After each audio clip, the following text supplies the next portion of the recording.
I'm sure we've all heard the saying, a picture's worth 1,000 words, at least one time in our life. Now I want you to close your eyes and imagine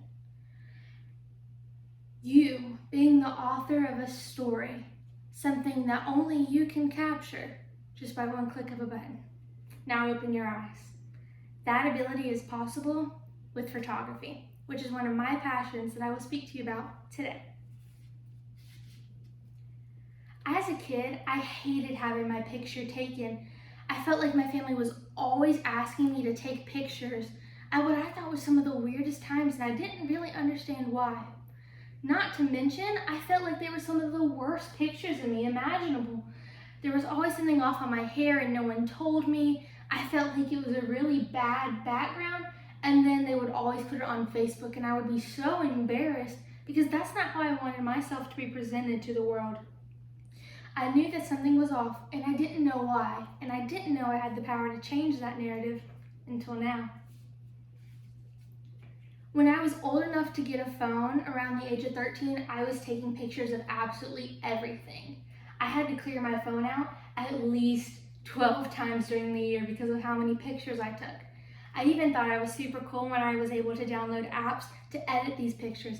Now, editing back then was just adding a silly picture of a hat or a mustache onto pictures I already took, but it was something that I was proud of and it's something that I created, and I loved that feeling. I love being able to portray something that I wanted to portray by a picture that I captured, and that was something that I didn't feel in any of my other hobbies. My family began to realize that this was more than just a hobby, and it was a passion of mine, and they were incredibly supportive of this. I started to ask my family members and close friends if I could take pictures of them, and so I did. When I got old enough to have a car, I would take my cousin to some of our favorite spots after we got her all dolled up doing her hair and makeup, and I would take pictures of her, and then I'd come back and I'd edit them and I'd show them, and my aunt would be so proud of them that she'd post them on Facebook later. Now that was a picture that I was proud to be posted. My other aunt, my Aunt Pam, who I hold dear and close to my heart, left me one of her cameras, which is my very first professional camera after her passing, and in this is my same camera that I use to this day. Once my family started posting these pictures on Facebook, the word got around my small town, and I had people actually come to me to take their picture. I started off with grad sessions for some kids I went to high school with, and then they would share the pictures. And then I had a teacher come up to me and ask me to take pictures of her 10th year wedding anniversary at a college that her and her husband, my art teacher, met at.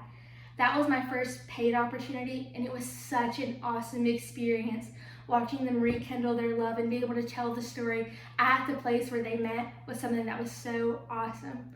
And later on, I got to shoot for that same family when they added a new member to their house.